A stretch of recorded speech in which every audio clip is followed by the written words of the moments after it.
नमस्कार, आपका बहुत स्वागत है मॉड्यूल 11 के सेकंड पार्ट में। इसमें हम डिस्कस करेंगे बैलेंस शीट्स। मॉड्यूल 11 में हम डिस्कस कर रहे हैं quantitative aspect of company analysis, यानी कि कंपनीज के बारे में फाइनेंशियल्स जो भी कुछ होते हैं जानने लायक, जो एज एन इन्वेस्टर हमें कोई भी इंफॉर्मेशन उसके पास्ट या फ्यूचर के बारे में दे सकते हैं। मॉड्यूल 11 के फर्स्ट पार्ट में हमने देखा था profit and loss statement. Second part में अब हम देखेंगे balance sheets. Profit and loss statement आपको उस क्वार्टर का या उस साल का जो भी मुनाफा या नुकसान रहा वो बताता है। आपको बताता है कितना कंपनी ने रेवेन्यू जनरेट किया, कितना खर्चा किया, कितने टैक्सेस दिए, हर तरह के एक्सपेंसेस, हर तरह की इनकम, हर तरह का टैक्स और फाइनली अर्निंग्स पर शेयर। बैलेंस शीट कंपनी के फाइनेंशियल्स का एक स्नैपशॉट होती है। बैलेंस शीट आपको बताती है कि आज तक कंपनी के क्या लेन देन हुए हैं, उसका एक स्नैपशॉट देती है आपको। कहाँ कहाँ से पैसा आया, किस किस तरीके से वो पैसा आया, कितना जो कंपनी ने आज तक कमाया है, मुनाफा या नुकसान कितना है, कंपनी के पास उसमें से कितना पैसा बचा हुआ है। जो भी कंपनी के पास पैसा बचा हुआ है, चाहे वो असेट्स के रूप में है, चाहे वो कैश के रूप में है, उसका कंपनी अब क्या कर रही है, किस तरीके से कंपनी उस पैसे का इस्तेमाल कर रही है, कहाँ कहाँ वो पैसा लगा हुआ है। बैलेंस शीट जैसा कि नाम सजेस्ट करता है, इसमें एक बैलेंस होता है। इसमें दो कॉलम्स होते हैं, एक लेफ़्ट पे एक राइट पे। जो लेफ़्ट कॉलम होता है वो बताता है कि कंपनी के पास कहाँ कहाँ से पैसा आया, चाहे वो प्रमोटर्स ने डाला हो, चाहे वो इक्विटी शेयर होल्डर्स ने पैसा इन्वेस्ट करा हो शेयर्स खरीदते समय, चाहे वो कोई रिजर्व्स कंपनी के पास है, यानी कि कुछ कैश जो इकट्ठा हो गया कंपनी के पास वो है, चाहे कंपनी ने कुछ कर्जे लिए हैं, डेट्स रेज करी हैं शॉर्ट टर्म या लॉन्ग टर्म, वो है। राइट साइड जो बैलेंस शीट का होता है वो बताता है कि इस पैसे का हो क्या रहा है, ये पैसा कहाँ पे किस तरीके से इस्तेमाल किया हुआ है, क्या एसेट्स हैं कंपनी के। बैलेंस शीट में राइट और लेफ्ट साइड्स होंगी और ये दोनों बैलेंस में रहेंगी, यानी कि जितने लायबिलिटीज़ होंगी उतने ही एसेट्स होंगे। जो लेफ़्ट वाला कॉलम है वो पूरा लायबिलिटीज़ होती हैं, यानी कि ये फाइनली कंपनी को देना है, और जो राइट वाला कॉलम होता है वो एसेट्स होते हैं। लायबिलिटीज़ और एसेट्स पूरी तरीके से बैलेंस आउट होते हैं किसी भी बैलेंस शीट में। सिंप्लीफाइड फॉर्म में सबसे पहले हम बैलेंस शीट की शुरुआत करेंगे। तो जो एक सिंप्लीफाइड टिपिकल बैलेंस शीट है वो ये है आपकी स्क्रीन पे। इसमें लेफ्ट साइड में आप देख सकते हैं लायबिलिटीज़ का कॉलम है और राइट साइड में एसेट्स का कॉलम है। लायबिलिटीज़ का यहाँ पे मतलब होता है सोर्सेज ऑफ फंड। सबसे पहली सोर्स जो फंड की होती है वो होती है जो प्रमोटर्स पैसा डालते हैं या कंपनी के मालिक जो पैसा डालते हैं। जब हम किसी भी कंपनी के शेयर्स आईपीओ में ख़रीदते हैं तो हम भी उस कंपनी के मालिक बन जाते हैं। जितने शेयर्स हम खरीदते हैं उसके हिसाब से हमारा मालिकाना हक या हमारा ओनरशिप बनती है। जो भी फेस वैल्यू उस शेयर की होती है आईपीओ में वो कहलाता है इक्विटी फंड। जितना भी फेस वैल्यू पे शेयर इशू किया जा रहा है multiplied by the number of shares, ये बनता है इक्विटी फंड। इसके ऊपर अगर प्रीमियम पे शेयर्स बेचे गए हैं, यानी कि मान लीजिए फेस वैल्यू थी 10 रुपये और आईपीओ में शेयर की कीमत रखी गई 50 रुपीज़, तो 40 रुपीज़ हुआ इसका प्रीमियम, 50 माइनस 10। जो ये 40 रुपीज़ है multiplied by the number of shares वो कहलाता है इक्विटी प्रीमियम फंड। जब भी कोई बिज़नेस शुरू होता है तो जो लोग बिज़नेस शुरू कर रहे हैं, जो कंपनी के प्रमोटर्स कहलाते हैं, उन्हें बिज़नेस में पैसा डालना होता है। वो बिज़नेस के अंदर पैसा डालते हैं। जैसे जैसे कंपनी रेगुलेट होती है वैसे वैसे सबकी हिस्सेदारी तय होती है, सबकी ओनरशिप तय होती है, उसका रेशियो तय होता है। और फिर फाइनली जब प्रमोटर से डिसाइड करते हैं कि अब हमें पब्लिक होना है, अब हमें कंपनी को आगे लेके जाना है, हमें और फंड्स चाहिए, तो कंपनी का आईपीओ लाया जाता है। आईपीओ में भी हमने देखा था कि जो ऑफर फॉर सेल होता है, यानी कि जो प्रमोटर्स अपना स्टेक बेचते हैं अपने प्रॉफिट्स निकालने के लिए, वो प्रोसीड्स कंपनी के पास नहीं जानती तो वो बैलेंस शीट में रिफ्लेक्ट नहीं करेंगी, वो इक्विटी फंड का हिस्सा नहीं बनेंगी। इक्विटी फंड का हिस्सा वही होगा जो फ्रेश इशू ऑफ इक्विटी होगी। ये फ्रेश इशू ऑफ इक्विटी का पैसा सारा का सारा कंपनी पर्पज़ के लिए, कॉरपोरेट पर्पसेस के लिए इस्तेमाल किया जाता है। तो यहाँ पे ये जो फ्रेश इशू ऑफ इक्विटी होगी, इसका जो फेस वैल्यू है multiplied by the number of shares issued in fresh equity बनेगा equity fund. Offer for sale से चाहे जितना भी पैसा रेज किया जाए वो सारा का सारा प्रमोटर्स के पास जाएगा। तो इक्विटी फंड हम समझ गए।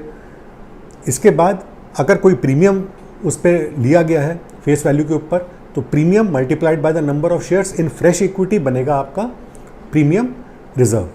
या फिर equity premium reserve, equity premium fund. जब इक्विटी प्रीमियम फंड को बैलेंस शीट पे शो किया जाता है तो वो इक्विटी प्रीमियम रिजर्व की तरह शो किया जाता है।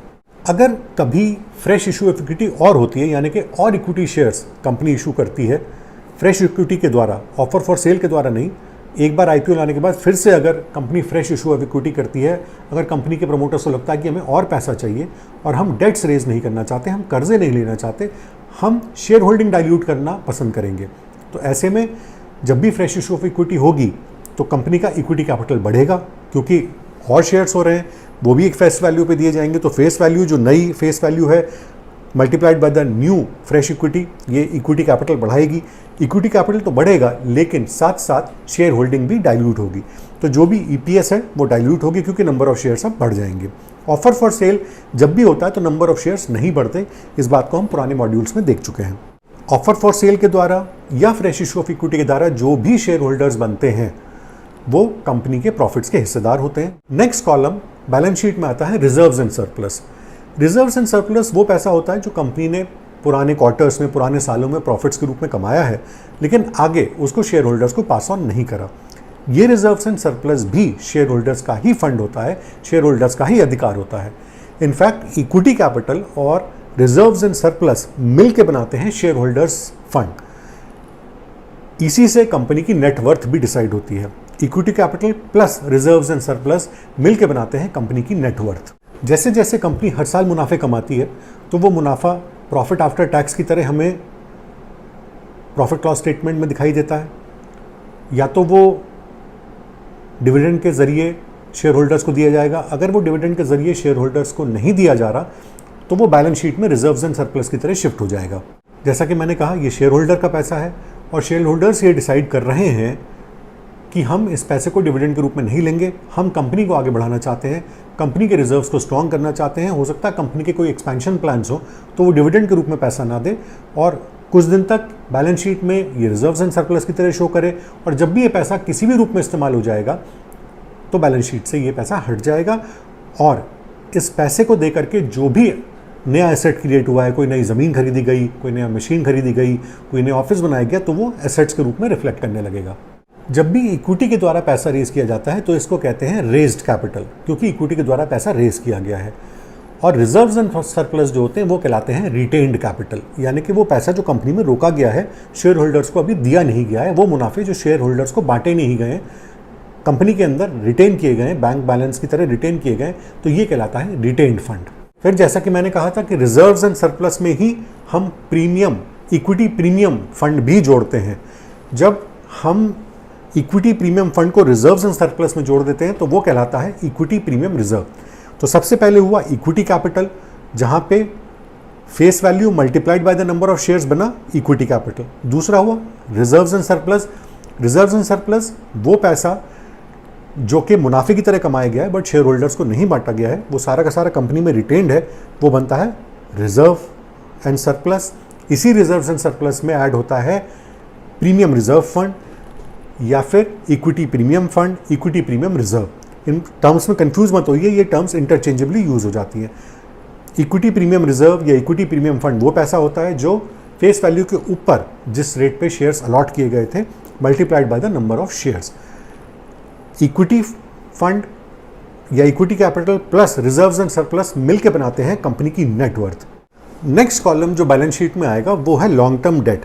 लॉन्ग टर्म डेट के द्वारा भी पैसा रेज किया जाता है, चाहे पैसा वर्किंग के लिए इस्तेमाल किया गया हो, कॉर्पोरेट पर्पसेस के लिए इस्तेमाल किया गया हो, कोई नया प्लांट या नई मशीनरी परचेज करने के लिए इस्तेमाल किया गया हो, रॉ मटेरियल परचेज करने के लिए, किसी भी पर्पस के लिए जो पैसा लॉन्ग टर्म के लिए इस्तेमाल रेज किया जाता है।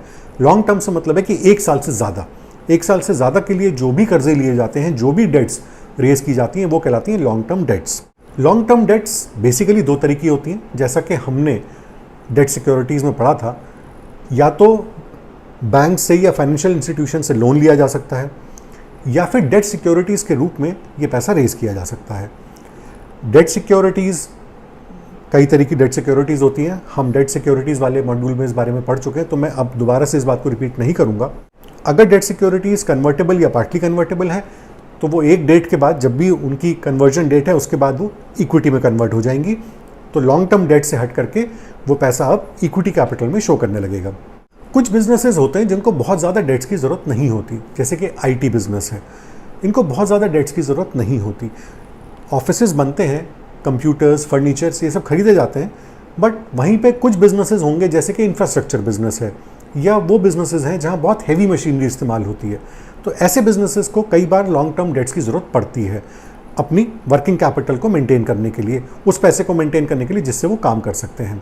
वहीं पे जैसे मैंने कहा आईटी सेगमेंट है या एजुकेशन सेक्टर है या बीपीओ है, इनको बहुत ज़्यादा पैसे की ज़रूरत नहीं होती, बहुत ज़्यादा लंबे समय के लिए ये डेट्स रेज नहीं करते। शुरुआती दौर में जब कंपनी शुरू होती है तो इनिशियली हो सकता है वो थोड़ा सा पैसा रेज करें मार्केट से, साल 2 साल के लिए, 3 साल के लिए, जब उन्हें ग्रो करना होता है, नए ऑफिसेस खोलने होते हैं, नया कंप्यूटर्स या अपने वर्किंग के लिए जो भी इक्विपमेंट इनको परचेज़ करना है वो परचेज़ करना होता है। और उसके बाद जैसे जैसे कंपनीज आगे बढ़ती हैं, इनकी प्रॉफिट्स ग्रो करते हैं, तो उस प्रॉफिट में से ये डेट्स को क्लियर करते हैं, क्योंकि ये इंटरेस्ट पे नहीं करना चाहते। और यही एक अच्छे मैनेजमेंट की निशानी होती है। जहाँ पे जिस मैनेजमेंट को या जिस कंपनी को डेट्स की ज़रूरत ना हो, अच्छा है कि वो डेट्स क्लियर करी जाएं। IT segment, education sector, BPO के सामने ही खड़ी हैं वो कंपनीज, जैसा कि मैंने कहा, जिनको काफ़ी पैसे की ज़रूरत पड़ती है, जैसे कि इंफ्रास्ट्रक्चर। एक और सेक्टर जिसको बहुत ज़्यादा पैसे की ज़रूरत पड़ती है, वर्किंग कैपिटल की ज़रूरत पड़ती है, वो है फाइनेंस, बैंकिंग और नॉन बैंकिंग फाइनेंशियल इंस्टीट्यूशंस। क्योंकि इनको आगे पैसा देना होता है इंटरेस्ट पे, तो इनको पैसा चाहिए भी होता है। इसलिए बैंक्स को हम बहुत ज़्यादा लॉन्ग टर्म डेट्स के बेस पे एवेल्युएट नहीं कर सकते, क्योंकि इस लॉन्ग टर्म डेट से या इस लॉन्ग टर्म लायबिलिटी से ही इनका सारा बिजनेस आगे चल रहा होता है। नेक्स्ट सेगमेंट बैलेंस शीट का आता है करंट लायबिलिटीज़। करंट लायबिलिटीज़ वो होती हैं, वो पैसा होता है जो कंपनी को अगले 1 साल के अंदर पे करना है। वो सैलरीज हो सकती हैं, वो यूटिलिटी यानी कि बिजली पानी के बिल हो सकते हैं, वो रॉ मटेरियल का जो पेमेंट है वो हो सकता है, रेंट्स हो सकते हैं, या फिर कोई पुरानी डेट अब मैच्योर हो रही हो, यानी कि कोई कर्जा लिया हुआ था जिसका पेमेंट का टाइम आ रहा है, वो हो सकते हैं। शॉर्ट टर्म डेट के पेमेंट्स हो सकते हैं, इंटरेस्ट पेमेंट्स हो सकते हैं। ये सारा पैसा जो भी अगले 1 साल के अंदर कंपनी को देना है, ये मिलके बनाते हैं करंट लायबिलिटीज़। करंट से मतलब है 1 साल के अंदर जो भी कुछ देना है। दूसरी तरफ होते हैं करंट एसेट्स, इसके बारे में भी हम बाद में बात करेंगे। करंट एसेट्स में वो पैसा आता है जो कंपनी को अगले 1 साल के अंदर मिलना है। तो अभी हम बात कर रहे हैं करंट लायबिलिटीज़ की। करंट लायबिलिटीज़ में दिए जाने वाले डिविडेंड्स भी इंक्लूड होते हैं। इसमें वो डिविडेंड्स इंक्लूड नहीं होंगे जो अभी तक डिसाइड नहीं हुए, इसमें वो डिविडेंड्स इंक्लूड होंगे जो डिसाइड हो चुके हैं बट अभी डिस्ट्रीब्यूट नहीं किए गए हैं या शेयर होल्डर द्वारा क्लेम नहीं किए गए हैं। करंट लायबिलिटीज़ को देख करके हमें ये आइडिया लगता है कि कंपनी कितनी एफिशिएंटली अपने कैपिटल को मैनेज कर रही है। फॉर एग्जाम्पल, एक चीज़ होती है जिसको बोलते हैं trade payable days, trade payables. Trade payable का सिंपल सा मतलब है कि कंपनी जो भी मटेरियल बना रही है, जो भी सामान बेच रही है, उस सामान को बेचने के लिए जो कंपनी को रॉ मटेरियल लेना पड़ता है उसे बनाने के लिए, सबसे पहले उसको कंपनी कितने दिन में पे कर सकती है।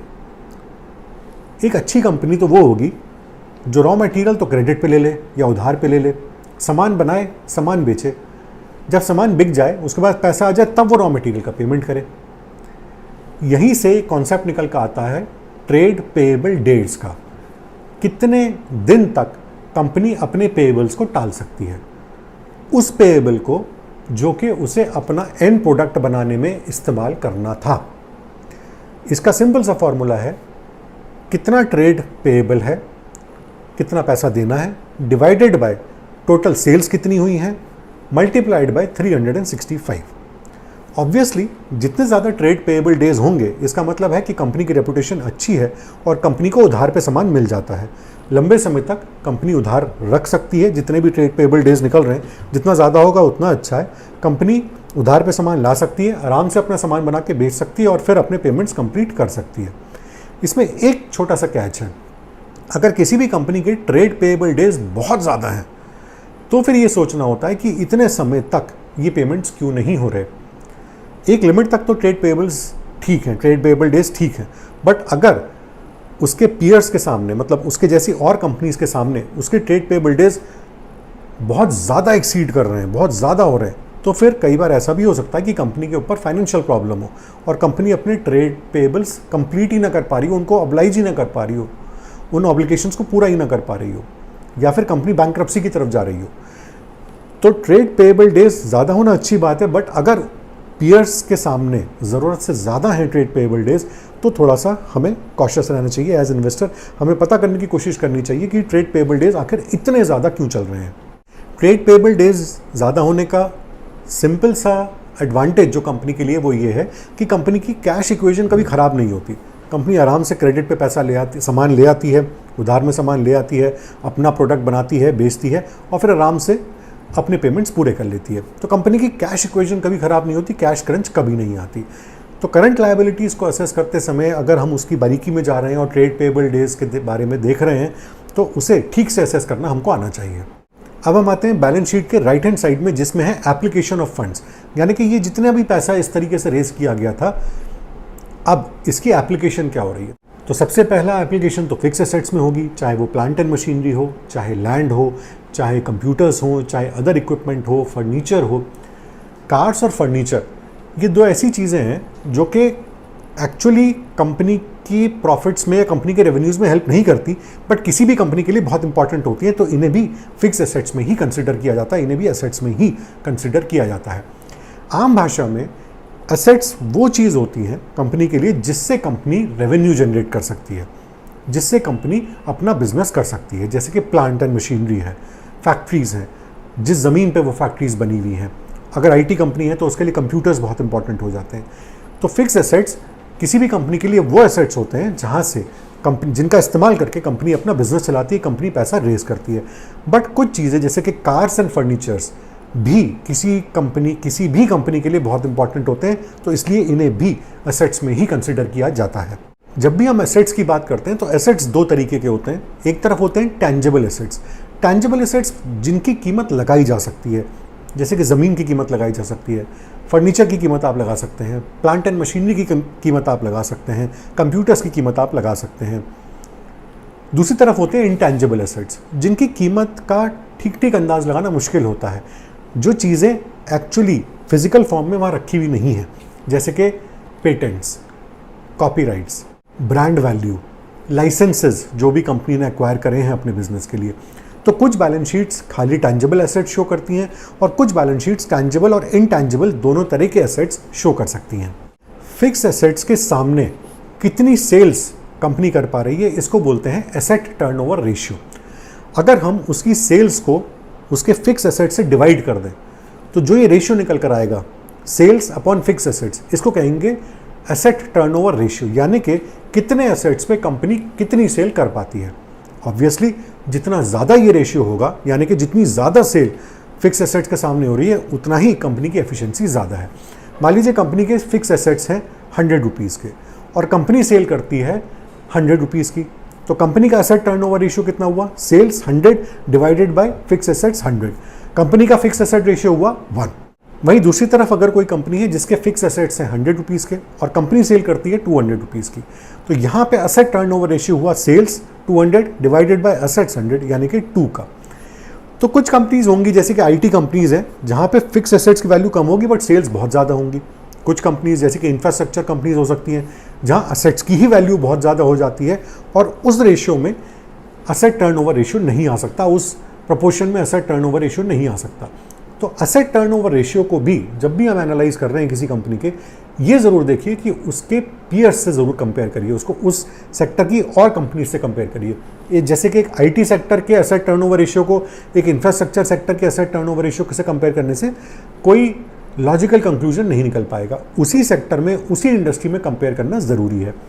एसेट टर्नओवर रेशियो का एक फ़ायदा और है, जैसे कि एक सेक्टर में मान लीजिए एक तरफ आईटी सेक्टर में इन्फोसिस है, वहीं दूसरी तरफ कोई छोटी सी कंपनी है, तो इनके रेवेन्यूज़ को वैसे तो हम नहीं कंपेयर कर सकते, बट कंपनीज कितनी एफिशिएंटली काम कर रही हैं, कितनी जल्दी या अपने एसेट्स के ऊपर कितना ज़्यादा रेवेन्यू जनरेट कर पाती हैं, इसका अंदाज़ हमें एसेट टर्नओवर रेशियोज़ को कंपेयर करके लग सकता है, चाहे कंपनी छोटी है चाहे बड़ी, क्योंकि रेशियो में दो फिगर्स आपस में डिवाइड हो जाती हैं। तो अब हम इनको कंपेयर कर सकते हैं, चाहे कितनी भी छोटी और कितनी भी बड़ी कंपनी को हम आपस में कंपेयर कर रहे हों। नेक्स्ट सेक्शन बैलेंस शीट का आता है करंट एसेट्स। जैसे कि मैंने कहा, करंट एसेट्स वो पैसा होता है, वो रिसीवेबल्स होते हैं जो कंपनी को अगले 1 साल के अंदर मिलना है। फिक्स एसेट्स वो पैसा नहीं है जो कि कंपनी को 1 साल के अंदर मिलना है, बट करंट एसेट्स वो पैसा है जो कंपनी को अगले 1 साल के अंदर मिलना है। ये ट्रेड रिसीवेबल्स हो सकते हैं, यानी कि कंपनी ने जो सामान बेचा है उसके बदले जो मिलना है, कंपनी को जो इंटरेस्ट पेमेंट्स आने हैं उसके इन्वेस्टमेंट्स पे, अगर कंपनी को कोई डिविडेंड्स आने हैं उसके इन्वेस्टमेंट्स पे, कंपनी की कोई इन्वेंट्री है यानी कि कुछ सामान बन के रखा हुआ है जो कि बिक जाएगा अगले 1 साल के अंदर, तो वो भी करंट एसेट्स में ही काउंट किया जाता है।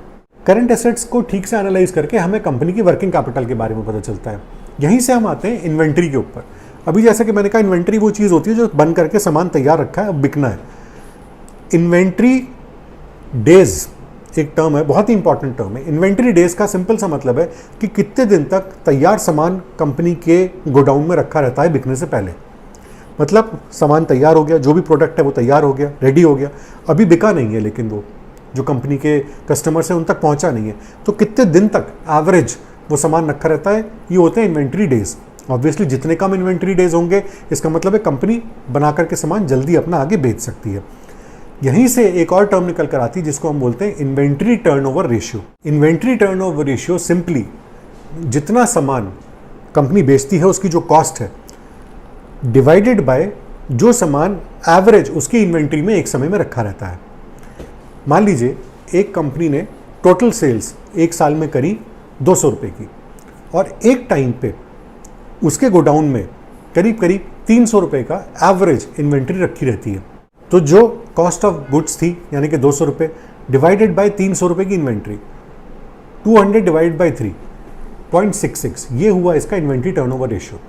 वहीं दूसरी तरफ एक कंपनी हो सकती है जो कि 1000 रुपीज़ की सेल करती है और एवरेज उसके इन्वेंट्री में करीब करीब 200 रुपये का एक बार में सामान रखा रहता है, तो ये इन्वेंट्री टर्नओवर रेशियो हुआ 5 का।